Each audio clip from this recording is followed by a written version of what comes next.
ভোলায় জামাতের নারী কর্মী হেরে বলে একটু আগে মধ্যরাতে অ্যারেস্ট করছে, তাও আবার 3 বছরের বাচ্চা। এই বিবি সাউদারে গ্রেপ্তার করছে। দেখা তারপরে চিন্তা করলাম তাহলে একটা ভিডিও বানাই। এই বিবি সাউদা উনি কি সন্ত্রাস? হাদি হত্যার বিচার হয় না, হে জান্নে হুন্নাও হ্যারে আপনারা ধরতারেন না, এরমের কত আছে। হে তুই একটা নারী কর্মী হের বাসায় হওয়া হেন দিয়ে যাইয়া হেপার উড়ে লইয়ান। একটু বরিশাল্লা বাসায় কইলাম আজকে কথাবার্তা সব ভোলার দর্শে বোলায় এর লোকে ভোলা তো বরিশালের মধ্যে। একটা বাক প্রতিবন্ধী বাচ্চা 3 বছরের বাচ্চার মাকে তার বাসার থেকে তুলে নিয়ে আসা হয়েছে। তো পুনরাবৃত্তি ফ্যাসিস্টের আমলে তো এগুলো হইতো, ভুলে গেছেন আপনারা? এরকম ঘটনা বহুত আছে। দেখেন ফ্যাসিস্টের আমলে আমার নিজের ভাগনা, তো ও হলো গিয়ে ওই যে ওর ফেসবুক ওরকমের এত অ্যাক্টিভ ছিল না। ওই সাইদি হুজুরের একটা পোস্ট কে জানি হলো গিয়ে একটা শেয়ার করছে, ওই হেইনে গিয়ে একটা লাইক দিছিল। খালি এই লাইক দিছে কা, এই জন্য আমার এলাকার আওয়ামী লীগের ছেলে পেলে ওরে ধইরা ওরা তার তো পাও ধরে মাপ টাপ চালাইছি। আমার বাপের কাছে 30,000 টাকা নিছে। কি যুগে ছিলাম আমরা? আমার ঘর ভাঙছে কতবার আমাদের, তারপরে ঘর ভাঙছে তো ভাঙছে, আমার বাপের কাছে কত লাখ লাখ টাকা নিছে। একবার নিছে মনে হয় 3 লাখ না 5 লাখ এরকম করে। আচ্ছা, তো চাঁদা তো কারণ আমার বাপ করে বিএনপি, আমার ভাই করে বিএনপি, এই জন্য আমার ভাই বিএনপি মানে বিএনপির সেই লেভেলের নেতা আমার ভাই বিএনপির। তো এখন যাই হোক, আবার আমার দুলাভাইয়ের কথা একটু বলি। আমার দুলাভাই বিএনপি করে, তো দুলাভাইয়ের একবার ওই আগে তো ধরতো এরকমের ওই যে ঈদের সময়। তো আমার বোন হলো গিয়ে জামাত সাপোর্ট করে, দুলাভাই বিএনপি করে। দুলাভাই হচ্ছে রক্তমাংসী বিএনপি। তো দুলাভাই তো জানে যে এলাকায় হে বিএনপি বাসায় আছে, রাইতে এসে ধরতো মধ্যরাইতে ধইরা বাচ্চা গো সামনে পাশার মধ্যে দিল সেই পিডান। আর তো কান্দা বেড়া মানুষের কান্দে মাইয়ে পড়ার সামনে। ভুলিয়া গেছেন আপনারা বিএনপিরা ভাইয়ারা? আপনারা তো ধন মজলুম আসলেন। তারপর আমার আপারে আমি দেখছি যে তখন মাসের পর মাস এই বাড়ি ও বাড়ি পালাই রয়েছে, কারণ জামাত ধরবে এই জন্য ওই আপারে আর কি। আমার ভাই তো এলাকায় থাকতো না, আমার ভাই খুলনায় যায় থাকতো, যাতে কেউ না জানে, কারণ বিএনপি করে।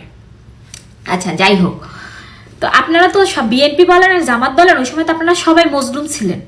আর আপনাদের উপরে জালিম ছিল শেখ হাসিনা সরকার। ধরছে, গুম করছে, পিডাইছে, মারছে, জেলে দিছে।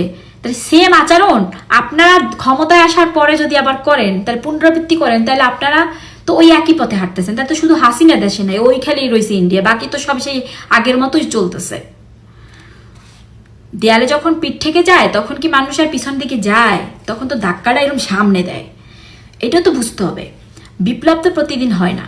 17 বছরে একটা বিপ্লব ঘটছে। আমরাও চাই না দেশের মধ্যে আর কোনো এরকমের অশান্তি আসুক।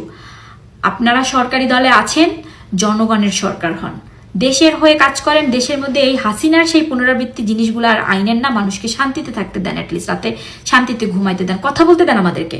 আপনারা একটা জিনিস করবেন, একটা মানুষের, আপনারা সরকারি দল, যদি বিরোধী দল নাই থাকে, সরকারি দল আসবে কিভাবে গণতান্ত্রিক দেশে? গঠনমূলক আলোচনা তো আমরা করতেই পারি। আজকে একটা জিনিস দেখেন, জামাত তো ওই যে গুপ্ত বলেন না, জামাত গুপ্ত থাইকেই জামাত কি করছে? দলটারে পুরো সংগঠিত করছে, সুসংগঠিত করছে। জামাতের উপর থেকে একটা আওয়াজ না দিলে নিচে কেউ একটা কথা কয় না। পোলাপান্ডি শিক্ষিত হয়েছে গুপ্ত থেকে। বিএনপি কি করছে? তো কমেন্ট দেখলেই বোঝা যায়, লেখাপড়া করতে পারে নাই। কারণ কি? ওই যে আওয়ামী লীগে লড়াইছে, দৌড়াইছে, বাড়ি থাকতে পারে না, পোলাপান্ডি জেলে দেশে। ওরা তো আর গুপ্ত না, জেলে বইরে দেশে, বিদেশ চলে গেছে, লেখাপড়া করতে পারে না। এখন হ্যাঁ, কমেন্ট দেখলে কিন্তু বোঝা যায়, খেয়াল করবেন, ঠিক আছে? তাহলে আপনারাও তো মজলুম। আপনারা জীবনে পড়ালেখা করতে পারেন নাই, আপনারা জীবনে ভালো জব করতে পারেন না। এরকম অনেকে কান্নার ভিডিও দেখছি। তারপরে যে সেদিন একটা ভাইয়ের ভিডিও দেখলাম, এই কার্ড ওনার বিএনপির, উনি 17 বছর জেলে আসছিল, জেলে বাইরে ভিডিও বানিয়েছে, অনেক লাখ লাখ ভিউ হয়েছে ওনার। এত মজলুম যারা, তারা আবার কিভাবে সেম অন্যায় অন্য মানুষের উপর আবার চালায় করে? তো বিষয়টা হয়েছে যে ওই যে সংসদে যাওয়ার আগে খালি ওই যে জুলাই সনদ মাইনা নিমু আমরা, পরে সংসদ গুছাইয়া পরে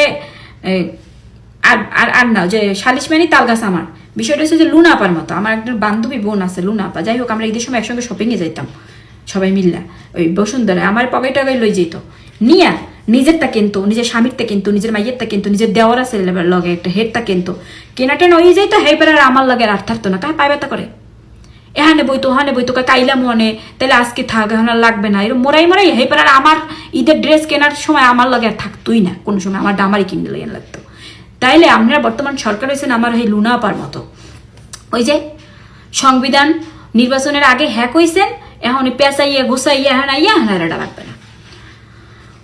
তো এটাই যদি হয় আমাকে আন্দোলনটা করার দরকার আছে লোকে। হাসিনা তো দেশের এমনিতে উন্নয়ন কম করে নাই, হাসিনার আমরা বাগাইছি, এই যে পোলা পান্ডিরে মার্চে জুলাইতে এর লোকেই তো এই অন্যায় করছে, এর লোকেই তো আমরা রাস্তা নামছি, নাহলে রাস্তা নামতাম কেন তখন আমার দরকার আছে ওরা বাগানোর। কারণ মেট্রো রেল করছে, পদ্মা সেতু করছে, উন্নয়ন তো একদম কম করে নাই। এখন আবার কইবেন এগুলো তো আমাকে ঠাই করছে, আমাকে ঠাই করছে।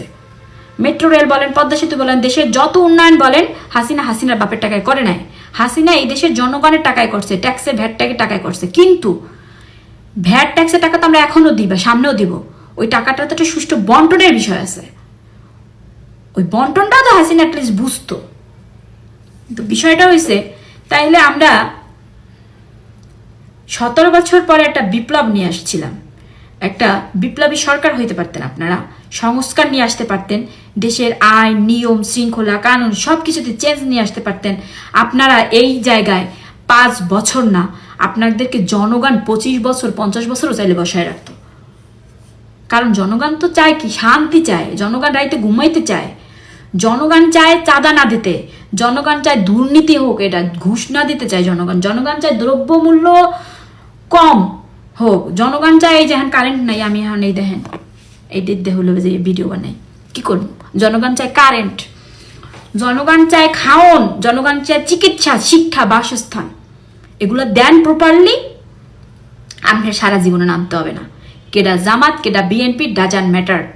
কিন্তু এখনো যদি সেই পুনরাবৃত্তি হয় তাহলে সেটার সুফল ভালো হবে না। তাহলে কথা হলো ওইটাই, জান দিব কিন্তু জুলাই দেব না। কারণ জুলাইতে আমাদের এতগুলো ভাইয়ের রক্তের সাথে তো আর আমরা বেইমানি করতে পারি না। আগামীকাল মঙ্গলবার ইরানের জন্য শেষ দিন, পুরো ইরানকে ধ্বংস করে দিবে, নিঃশেষ করে দিবে, মাটিতে মিশিয়ে দিবে যুক্তরাষ্ট্র তথা ডোনাল্ড ট্রাম্প এবং তার যে জারজ সন্তান ইসরায়েল। আজকে সকালে ডোনাল্ড ট্রাম্প সাংবাদিকদের বিভিন্ন প্রশ্নের জবাবে তিনি বলেছেন যে ইরানকে যে 48 ঘন্টা সময় দেওয়া হয়েছে তা আজকে বাংলাদেশ সময়, আমি বলছি বাংলাদেশ সময় ভোর 6টায় শেষ হবে। এরপর আগামীকাল মঙ্গলবার যে কোনো সময় ইরানের উপরে নেমে আসতে পারে সেই নরক। মানে হলো ইরানকে ইচ্ছে করলে, তিনি বলেছেন ইচ্ছে করলে পুরো ইরানকে একদম শেষ করে দিতে পারেন। তবে কতটুকু শেষ করবেন তিনি বলেননি, তিনি বলেছেন আগামীকালই সেটি দেখবে ইরান এবং বিশ্ববাসী। প্রিয় বন্ধুরা, আপনারা জানেন প্রায় 1.5 মাস ধরে এই চলমান যুদ্ধের